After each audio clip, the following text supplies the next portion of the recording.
business is to manipulate possibilities. And to manipulate possibilities is to manipulate power. Welcome to the show, Cleveland. We got some sunshine. Look like we're going to have a good Juneteenth weekend. Several things are going on. If y'all want to catch this weekend, they call it our Freedom Day. Yeah, our Freedom Day. Yeah, and that we've been blessed. The man blessed us with the day this weekend. Now we're all out there, but that's okay. Better late than never, they say. Better late than never. We got the Lachmere, Juneteenth Sister Queen is over there doing their thing today.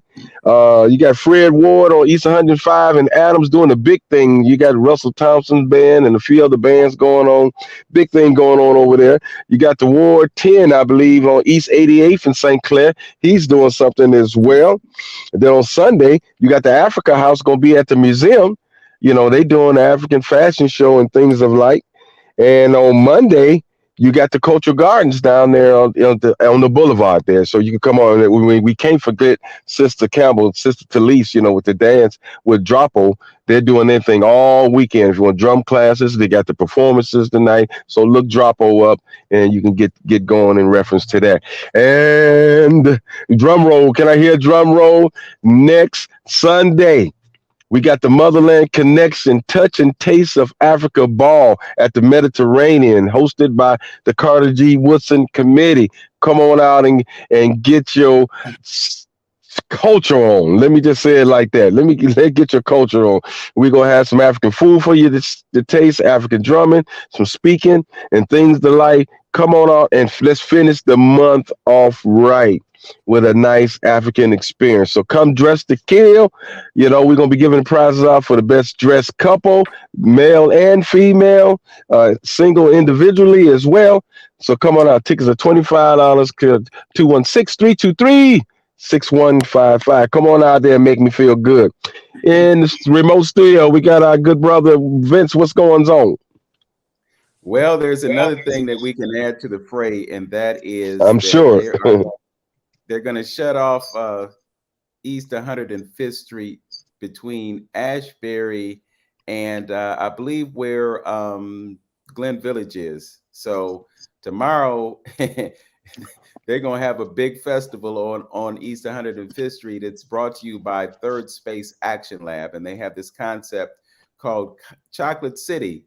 Basically, what they want to do is they want to preserve the history of African Americans in the city. And at one point, Glenville was the center. It was the epicenter. If you look between Superior and St. Clair, or actually going all the way down to Euclid Avenue, our brother Winston Willis had an empire down there. So they're going to preserve the memory of that and bring our elders into the picture. Yesterday, there was an intergenerational lunch at Third Space Action Lab that I was privileged to attend. And prior to that luncheon, we actually had a program at Corey United Methodist Church. Yesterday, I had the honor of standing in the same pulpit that Dr. Martin Luther King and Brother Malcolm X stood in as they delivered very important messages to the residents and the citizens of Cleveland. So a lot going on.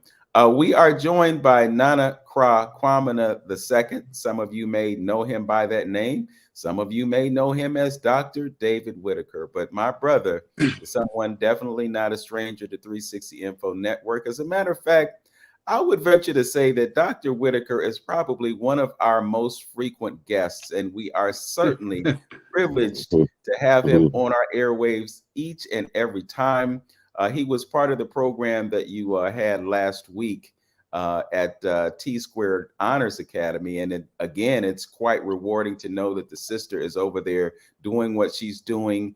Dr. Whitaker has his own entity, and that is Wings Academy. But as he said during that program, there's room for everybody. Charter schools get a bad rap.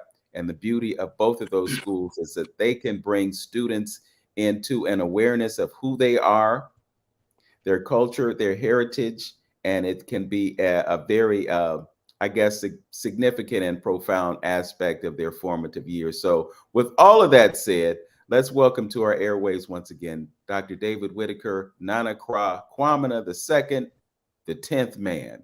My brother, how are you today? Good morning, brothers, and good morning to all of the listeners. And I'm happy to be on with you guys again as you keep uh, stirring the pot, pushing the envelope in an effort to make it happen. So I'm just happy to be participating in whatever small way I can. Right, Okay, right well, on, I'm going right to on. share this Okay, with the good. listening audience. I actually talked to Dr. Whitaker about being on next week, but little did we know that we would have him on this week. So we're happy to have him on today. Ladies and gentlemen, you get him a week early. He's back from the continent of Africa. Just a few weeks he's been back in Babylon. Uh, how does it feel to be back in America, my brother? Uh, Well, it's very strange. I arrived 3 weeks ago today, and I was having difficulty orienting uh, the streets. I haven't been on them for almost a couple of years, and I couldn't figure out how to go common places where I've been many, many times. So I've been away long enough to almost forget certain things, and I haven't been worse mhm. for wear not remembering. Yes, well, Well, for yeah, those we of know how us that who goes. fantasize about having a life on the other side of the planet, that's a good thing to have, my Yeah, brother. all Antonio. right. Yes, yes. Doc, I want to lead the conversation to a couple of things that weighed heavy on my mind. We're going to get into a few things. I just heard yesterday that the president of Kenya has done away with African Americans and I guess and the like in the diaspora having visas to go to Kenya. And we talked about that, and people assume that that trend is going to start taking place throughout the continent of Africa. So we want to talk about a little bit about some boots on the ground type of things, as far as citizenship, what's going on over there, and what can expect, and some of the projects that you got going on, and then maybe finish off with some of the profound things that you said uh, at the lecture. I want to touch into that diminishing population stuff, and something that you said was your biggest fear about black folks, and and also to go over that statement that document that you created as well, the anti, we're I'm not gonna let the cat out the bag. I'll let you break all that down. But Doc, as far as boots on the ground, what if folks is thinking about going over to Ghana, you obviously seeing these videos with people talking about some of the pros, the cons, the do's, the don'ts when if you're thinking about traveling and maybe even setting up permanent residence, or at least temporary resident over there. What are some of the things that we should do, be looking for, and then this whole citizenship thing as well? Well, that's a lot of questions in one question. But let me comment on the Kenya situation, if I can first. I hadn't heard that yet, but I'm not surprised because the entire African Union and every African nation on the continent now knows that one of their strongest allies and advantages are those of us in the diaspora. They know this. You often hear President Akufo-Addo and others in Ghana commenting on the fact that China has become a world power primarily because of all the diaspora Chinese people that have sent money back to China over the years, over one or two generations. They have transformed China based upon all the Chinese people outside of China that have supported China's development. So they know, based on that example and the example of Israel, Israel's strength comes from the support it receives from people outside of Israel, including the United States. So they know that the diaspora, and when they talk about the diaspora, mostly they're talking about African Americans. They know that if they were to get involved with us or we were to get involved with them, it would catapult the continent into a whole new dimension. The challenge they have is that the African Union is under the yoke of the European Union. The former colonizers have a lot more sway and influence over the continent than most people realize. So many of the problems that they attribute to the African people are really orchestrated by the former colonizers that are no longer visible, but they're pulling strings behind the scenes, and people don't understand that. So I'm really encouraged by what Kenya has done, if that's true. If they have opened up visiting without a visa, that means all the other African nations that are actually competing quietly for the favor of African Americans who they believe have intellectual capacity to move a country forward. They know they have skills and resources.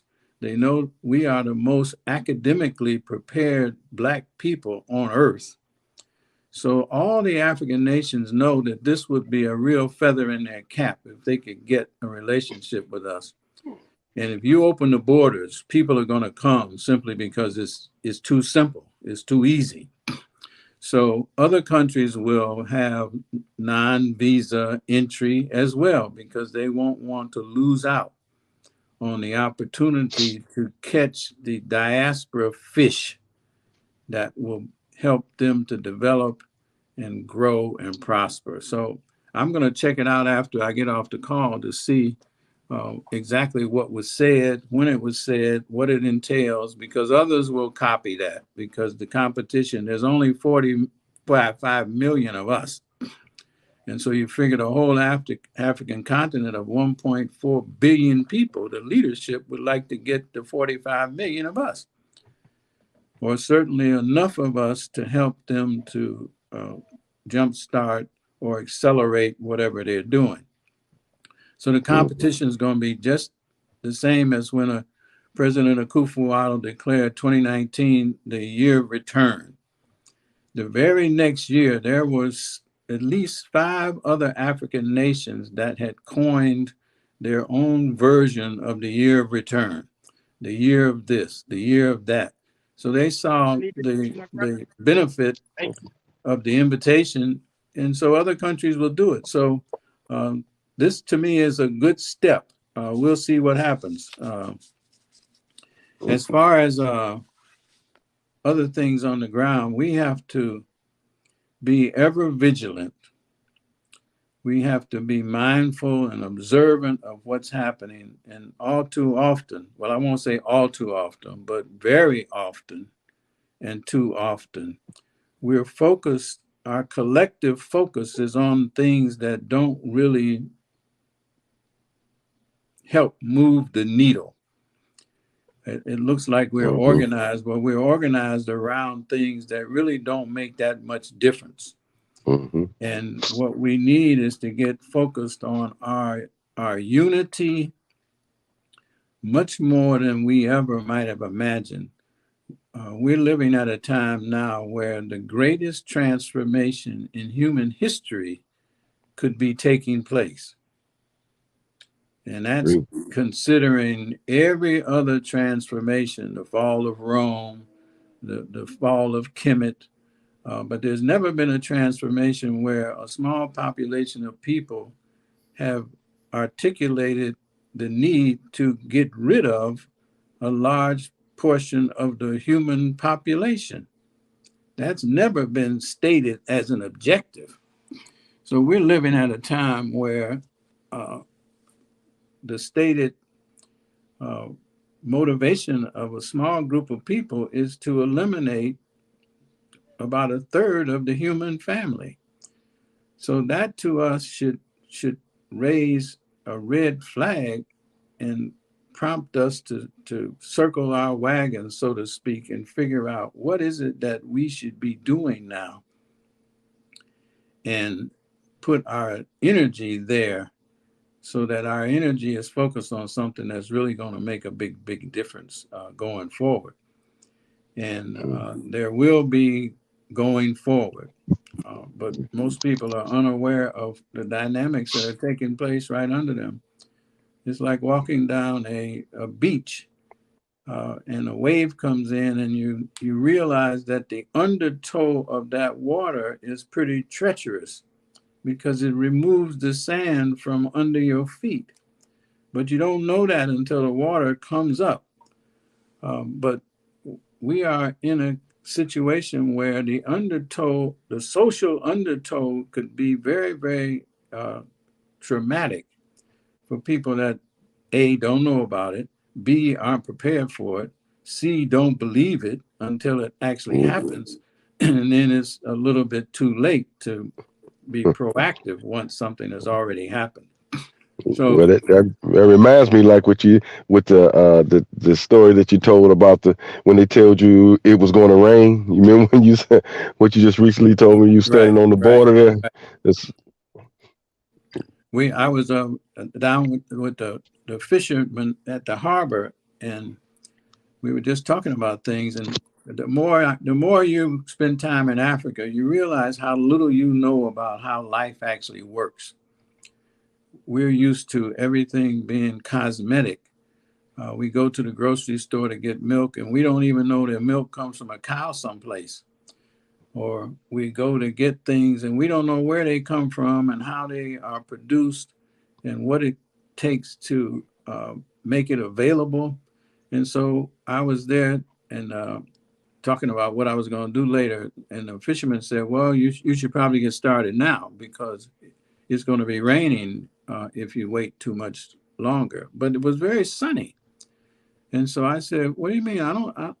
I'm looking up right now. I don't see a cloud in the sky. He said, yeah, that's all right here, but it's raining out there. And he was pointing to the Gulf of Guinea. He said, it's raining out there right now. I said, how do you know that? I don't see any rain out there. He said, just because you don't see any rain doesn't mean it's not raining. He said, that rain out there is going to be here in 2 hours. So whatever you're planning to do, I suggest you get started right now because it's going to be raining, and it's going to be raining hard. And there's so much going on in the natural world that we are totally oblivious to, that African people understand. And if we got together with our folks that would like to get together with us, and they need to get together with us, and we need to get together with them because they know things that we don't know, and we know things that they don't know. mm-hmm, And if you put together two unknowns that have parts of the information, you now have knowledge that neither of you had before. mm-hmm, And yeah, the entire rest of the world is in a strange love affair, a love-hate relationship with Africa.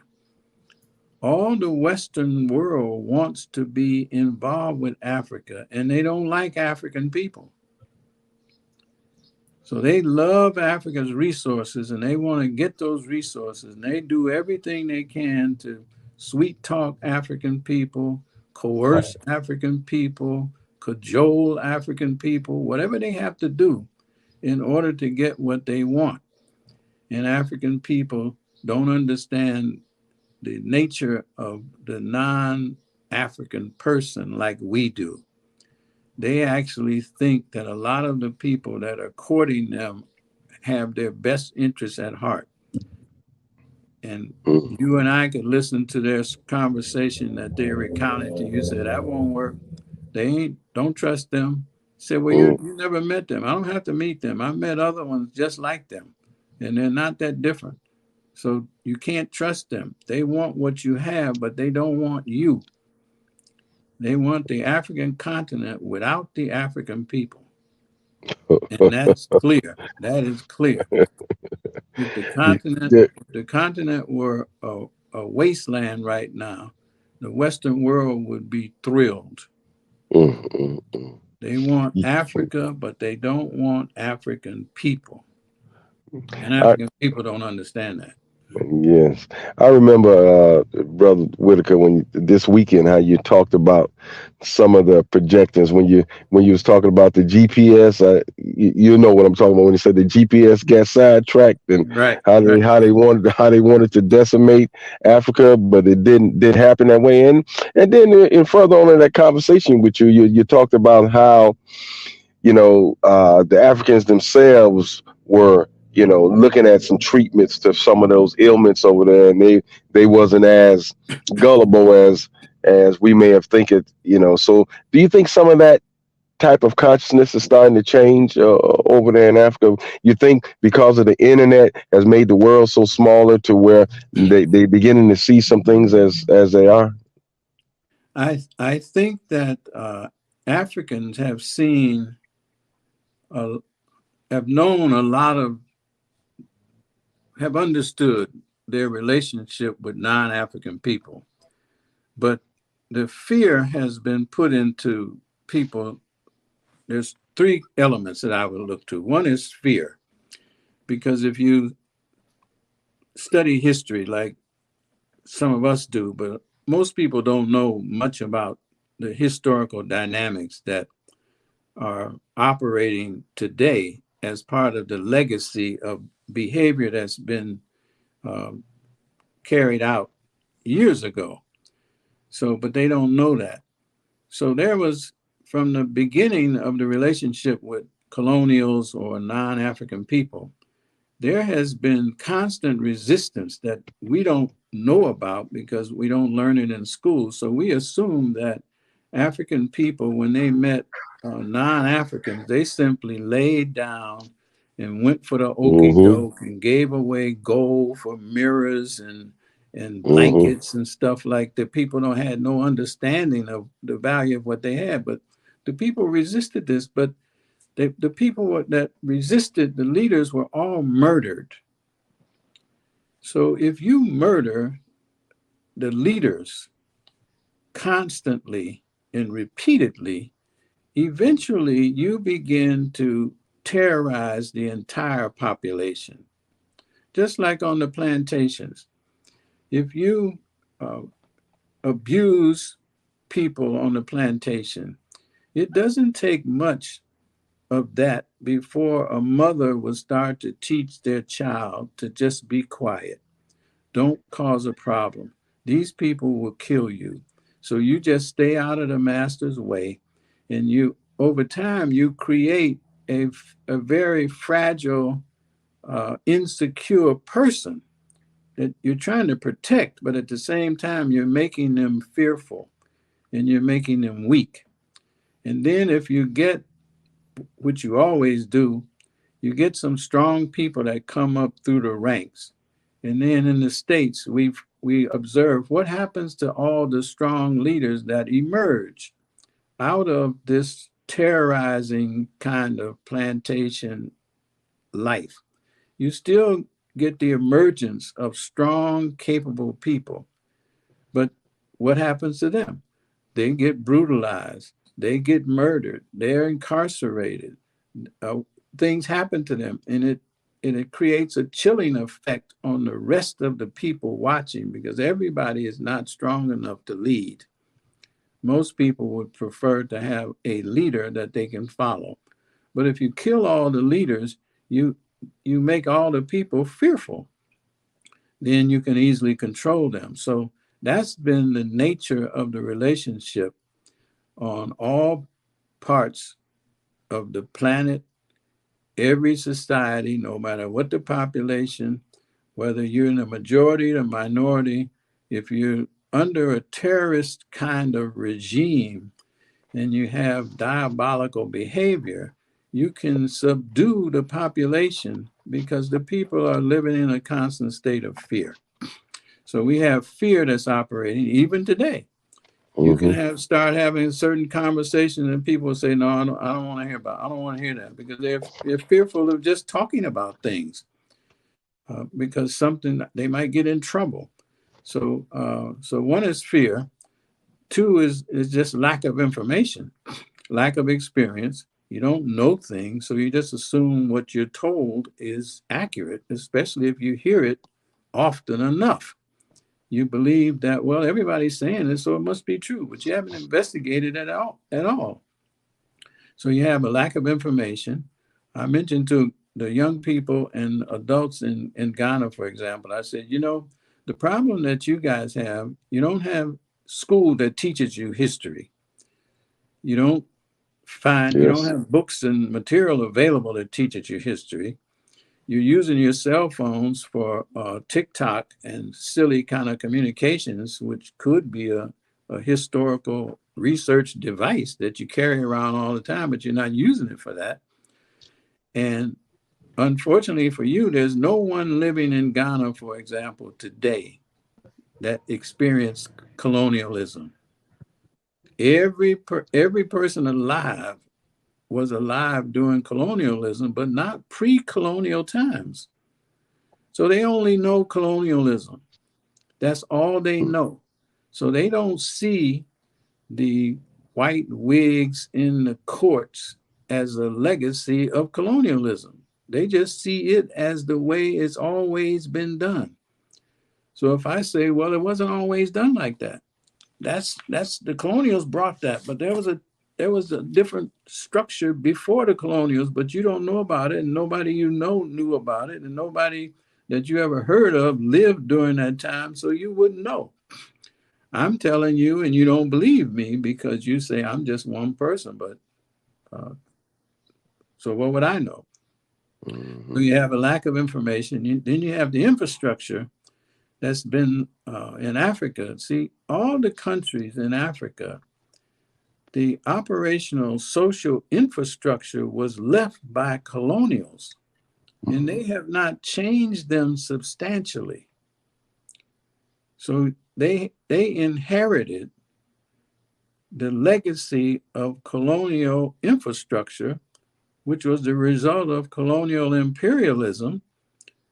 And the imperialism had replaced all the African structures that were there and put in place European infrastructures. Those are the same infrastructures that are operating today. Mm-hmm.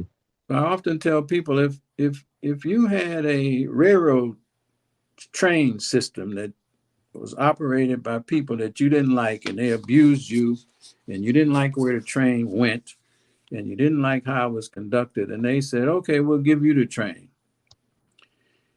And you start operating the train. And I say, well, where's your train going to go? Unless you change the tracks, your train is going to go the same place that their train went. Yeah.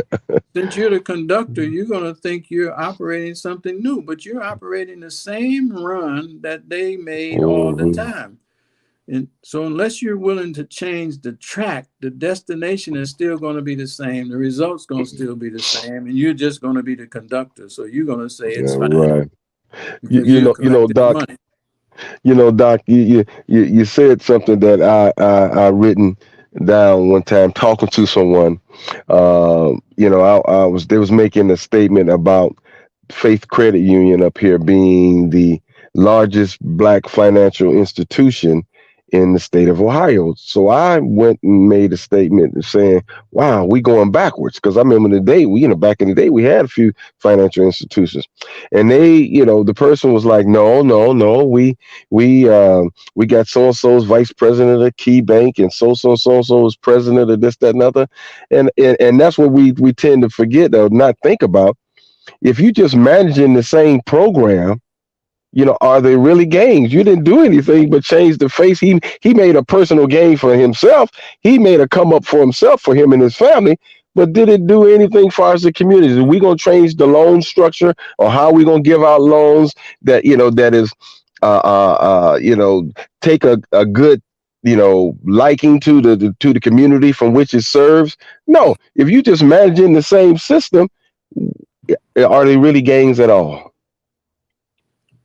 Well, you've answered your own question. Uh huh. If they're gains, where's the tangible evidence of the gain? Unless it's a secret gain, then we don't know if that's a gain or not. But gains, you know, the common person, which is interesting in the world, the average person can walk around every day and they know that something is wrong. They may not know exactly how it's wrong and what makes it wrong and why it stays wrong, but they can look at it and realize that something is wrong. So if somebody was actually fixing things, these same people would notice that they've been improved. They may not know how it got improved, but if your roof is leaking and you got buckets in your kitchen to catch the water, and weeks go by and it rains every day, but there's no water dripping in the bucket, you know something has happened to improve that situation. You don't know what it is. Maybe someone went up there and fixed the roof. Maybe it's divine intervention. But if the water's not coming down in that bucket anymore, your own observation tells you that something has intervened, and that problem is not a problem. But I say we've had, what, 45 presidents? 46 now? Mm-hmm. 46 presidents. And I asked this question at the program you had last week. We had 46 presidents. Out of 46 presidents, tell me 5 things that have been done for the benefit of Black people primarily. Over 200 years now. 2 different parties taking turns, being in control of the government. Over 200 years. Mm-hmm. Tell me 5 things that have come out of that, no matter who's been in charge, that have been done for the benefit of Black people only. I can't think of one. I can't think of one thing that's been done and say, well, this is being done because, and the one thing that we are asking for all over the world that we have asked for and said that would be something that's done for us is reparations. Mm-hmm. The one thing that you say could demonstrate doing something for us, for all the suffering that we've endured, is something that is not forthcoming. They're talking about something now in different places. But that will be one thing. The one thing you've been asking for, you can't get. And you can't name anything else. And I've been trying. Mm-hmm. So my point would be, if after 45 presidents that have come and gone, 46 is in office now, if you can't tell me one thing that's been done for Black people primarily, then how can you say that progress is being made? Where is the progress? What progress?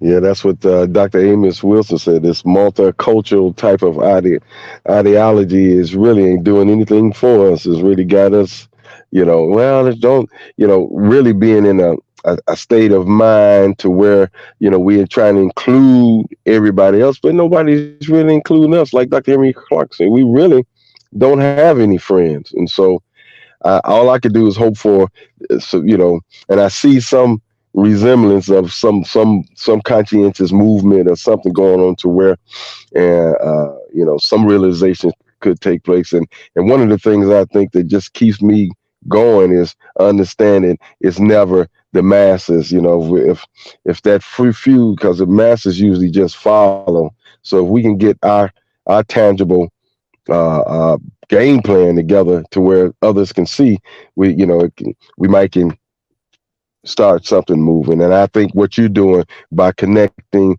the dots on Africa and America, because all we do is follow anyway. So if we see everybody's interest over there in Africa trying to set up something, what we're going to do. Again, just wait till it's all said and done, and then when we see, I used to do a little joke, we're gonna see booga the booga on TV, and then welcome to Africa, and then everybody gonna start wiping the coal from their eyes and say, hey, something going on in Africa. It's gonna be too late then. Yeah. Well, I think we have to recognize a little bit better our nature versus the nature of other people. Because in many respects, how you grow up, the way you're socialized, the way your people are organized has a lot to do with what you need to be focused on doing. So we have a fundamental problem. I see more clearly now, having spent more time in Ghana. We are a communal people where we rely on leaders, followers, different roles and functions in order for a community to work and function properly. Unfortunately, the people that we seem to be at odds with and have been at odds with ever since we encountered them and they encountered us, they were socialized with an idea of the individual is all that matters.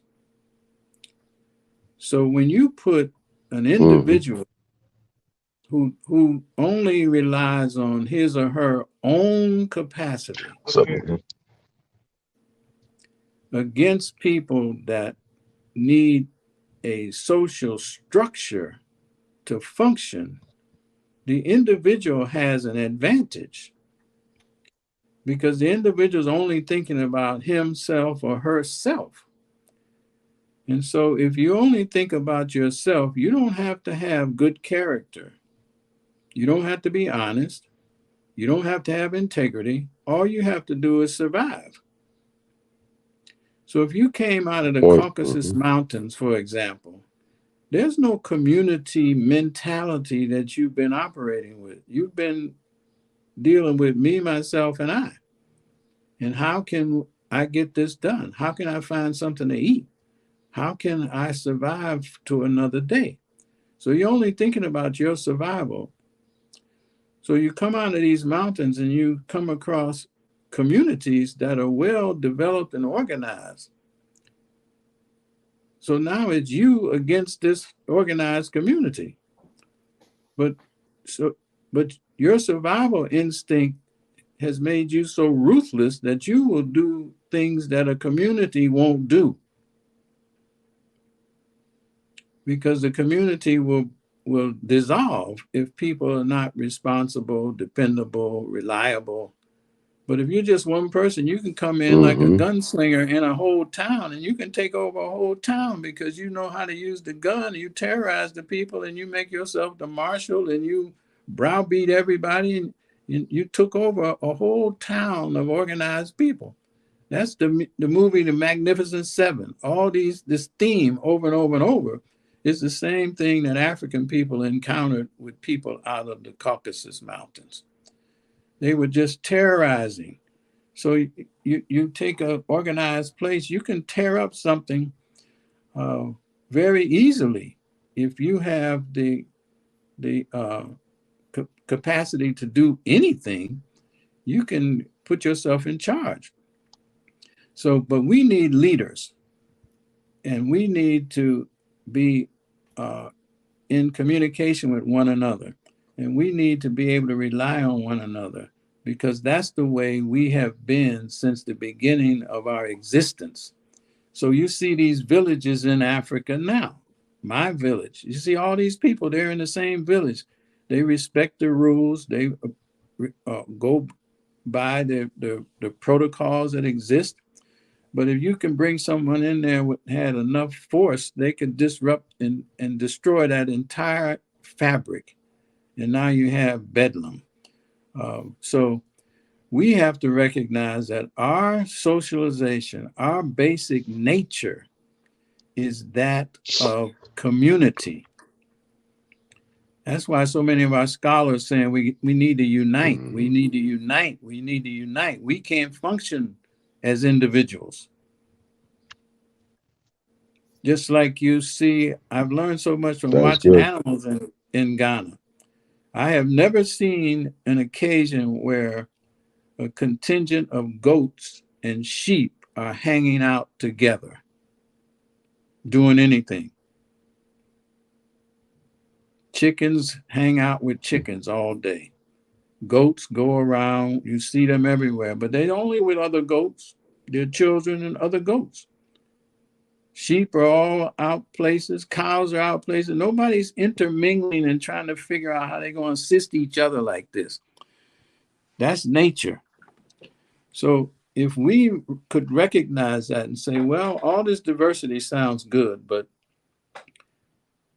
where is our credibility to be involved with other groups when we have not established the fact that we can satisfy the demands of being involved with each other?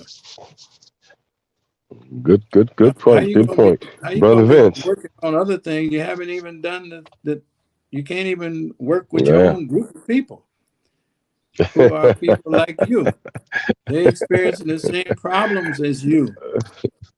And so, we haven't risen to the threshold where I think we're mature enough and understand ourselves enough to be able to venture out and get with other groups and do all these things. And many of those groups are the groups we're trying to recover from. So it doesn't make any sense to me. And so that if I can segue to something that you mentioned, there's an interesting phenomenon going on now. That remember when we used to all go to the barber shop to get our hair cut every week or week and a half, and Yes, sir. or the ladies go to the beauty shop. The one thing I found most interesting about the barber shop was the debates that went on all the time. In the barber shop, there was no unanimous agreement on anything. Everybody had input from their perspective. So discourse and disagreement is part of what nurtures the continuing progress in a community. Is the different perspectives on something that produces progress or creates an invention and say, well, I think we can do it better than that. But if everybody agreed on everything, you couldn't make any progress because everybody would just be satisfied with whatever you have, and nothing would naturally make the thing improve. It's the disagreement and the hashing out things that say, well, this is going to be better. We had a hard time getting there, but we can all see this is going to be better than what any of us said at first. So now you take the barbershop idea. How is it possible, you think, how is it possible to have every major news network outlet all saying the same thing about complicated issues? Nobody disagrees with anything that's being said, unless it's an outsider that has a different idea. That person is attacked. So having different perspectives is all part of what life is. So if everybody starts to agree, it tells me that somebody is orchestrating the conversation because people just don't agree like this. Everything is not that cut and dry and it's all one way. Everybody sees things a little bit differently. That's what makes it possible for you to make progress. So you can turn on your TV now, turn to any channel at the same time of the hour. You can turn to every news outlet. They're saying the same thing at the same time and using the same words. Something is orchestrating that. That's not independent observation. So the most amazing thing that took place in the past 2 years is how a small group of people put the entire world on punishment and sent all of us to our rooms. You can't leave your house. You can't do this. You can't do that. They put the whole world on punishment for something that you didn't even do.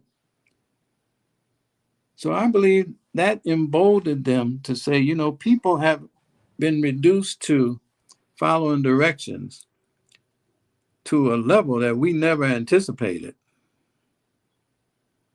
I'm sure it shocked them to realize that you could tell the same story over and over and over and over enough times, and you could have everybody go home and not come out.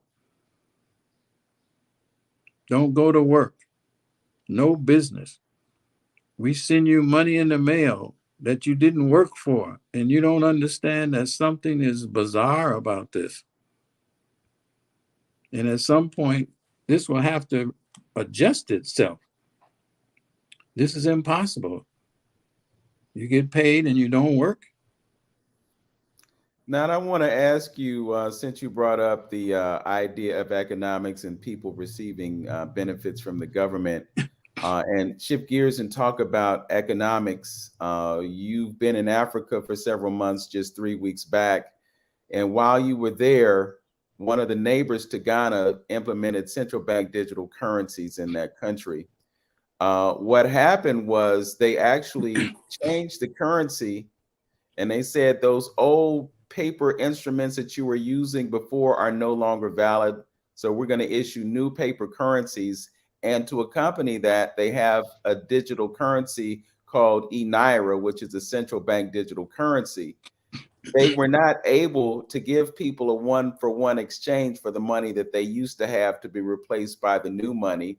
They limited how much they would give them, and they effectively starved the people out and forced them to use the central bank digital currencies, which are programmable, which are trackable, and are seen as a major, I guess, takeaway of personal privacy and control of resources. Freedoms. I'm just wondering if there's a similar situation perhaps to take place in Ghana, or whether or not they will have an alternative currency system. And I'm also mindful of the fact that at a certain point in time, Muammar Gaddafi wanted to change the currency system and unite Africa with one currency that was backed by a commodity, i.e. gold. So what's your take on the current economic situation in Ghana, and whether or not we may see a move towards central bank digital currencies there? I haven't heard in Ghana about the CBDC, but in many ways, Ghana is a neo-British colony in terms of the infrastructure, in terms of much of how it seems to operate. So I wouldn't be surprised.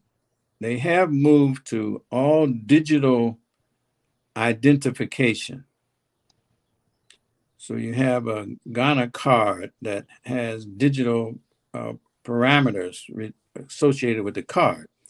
So you can see the move towards digitizing and making the preparations for whatever you might want to do under the notion of safety, security, however you describe it. But it's the same infrastructure being put in place to be able to do something. I do know this. When I first went to Ghana last year, the conversion rate for the Ghana city to the US dollar was 4 Ghana cities to $1. That's a year and a half ago. Today, fueled by, which people don't really understand, fueled by all this money that the U.S. has printed up to send to people $1,200, $2,400 a month, or whatever these PP loans were that you could get. All this money pumped into the economy causes inflation other places, because everybody in the world knows that if you print up $1 trillion worth of paper that's going to be put on the economic, put in the economic stream of commerce, everybody knows that that money that you printed is not worth anything at all. It's not backed by anything. So it's actually raising the inflation rates everywhere else so that people can maintain some semblance of profit. So in response to these new monies that the US puts out all the time, the Ghana cedi fluctuates every day. So the current rate is like 12 Ghana cedis for $1 US. Wow. So in a matter of just a year, the cedi has been eroded like 60%. So people tell me when I'm there, they say, for example, say, well, things are bad in the U.S. The gas at the pumps is up to $3, blah, blah, blah, blah, blah. I said, well, stop complaining. The gas right here is $5 a gallon, and Ghana's pumping oil off the coast of the Gulf of Guinea, and I can almost see the rig out there pumping oil, but the gas here is higher than that. So they're pumping crude, sending it someplace else to be refined, and then it's sent back at a higher rate. So it's all the same thing. So I wouldn't be surprised if all of these nations are moving in a similar step fashion. What is encouraging to me, though, and it may sound crazy, but there are a number of African leaders that are speaking out about what really amounts to interference from the West into the affairs of what should be sovereign nations. And I think the West is fueling some of this by its demand that the world embrace LGBTQ issues in places where the world is not inclined to do that. And they don't have what they consider to be the luxury to do that. So when they speak to African leaders talk about things like, well, we don't have clean drinking water and we don't have sanitation. And so we have a number of major social issues that people are worried about that are priorities above and beyond the thing that you're talking about, which maybe to you it's very, very critical that it be done, but you've already solved all the problems in your own land that we have not solved. And while you were working on those things, you didn't bring this up for yourself. So why are you bringing this up to us? I did a little search and found that, like Ghana, for example, is only 60 years old. So I compare what was the state of the United States 60 years into its formal structuring after 1776. So by 1830, what was happening? You didn't have the highways you have now. You didn't have the malls. The universities weren't there. You had basic farming and similar situations as African nations do today. And you weren't thinking about all these other social issues. You were thinking about how are we going to feed ourselves? How are we going to clothe ourselves? How are we going to protect ourselves from the elements? And if somebody had brought some of these issues to you at that time, you would have said, we don't have time to focus on that right now. We are dealing with basic survival. And so African nations are basically saying the same thing, that they don't have the luxury to think about all these things because they have basic needs that have to be met. So, but Vince, I think you're right. We have to look at the currency. We have to look at this because it's obvious that there's a small number of people by comparison in the world that want control of all people, all activities. That's what they want. And they're figuring out how to use the technology so that a small number of people, the World Economic Forum, the International Monetary Fund, these entities, they want total control over all the people. And they got a taste of it when they could get control over the movement of the 7 billion people. They got a taste of what that power is like. And I think they want to build on that and go even further. And they have some reason why I can see why they'd be motivated, because demographics are working against them. So they're in a certain mentality of desperation. The clock is ticking. And if we told our children that, one example I use in trying to explain this to people is, we all see, when I was growing up, I never saw deer in people's yards.